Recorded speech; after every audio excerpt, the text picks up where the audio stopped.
ابو جہل کو لے لیں، دماغ میں شک تھا، حالانکہ حضور میں کوئی شک نہیں۔ ایک دن آ کے کہنے لگا کہ بتائیے میری مٹھی میں کیا ہے؟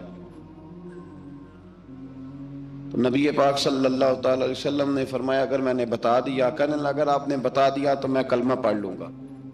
حضور نے فرمایا میں نے بتا دینا ہے پر تو نے کوئی نہیں پڑھنا، میں بتا دینا ہے۔ کہ بتائیے، تو حضور نے فرمایا چل سودا کر لیتے ہیں، اگر جو تیری مٹھی میں ہے وہی بتا دے پھر تیرا کیا خیال ہے؟ تو نبی پاک صلی اللہ تعالی علیہ وسلم نے کہا کیا بھائی ابو جہل کی مٹھی میں؟ تو اس کی مٹھی میں کنکر تھے، کنکروں نے کلمہ پڑھنا شروع کر دیا۔ جب کنکروں نے کلمہ پڑھا، پتھر تھے وہ، انہوں نے کلمہ پڑھا، ابو جہل نے وہ کنکر زمین پہ پھینکے، کہنے لگا اوہو تیرا جادو تو پتھروں پہاڑوں پہ بھی چلتا ہے۔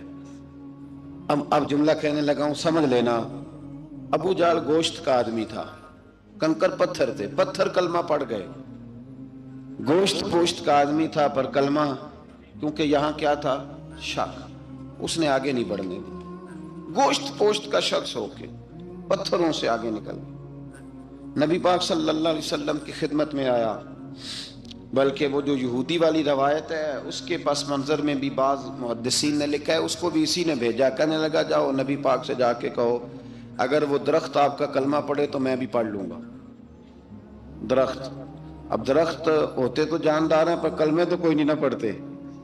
درخت سے بھی تو انسانوں سے کلمہ پڑھنے کی بات، اگر درخت پڑھے تو میں پڑھ لوں گا۔ نبی پاک صلی اللہ علیہ وسلم دور بیٹھے تھے، درخت دور تھا، اور امام سیوطی علیہ رحمہ نے لکھا ہے درخت بھی کیکر کا تھا۔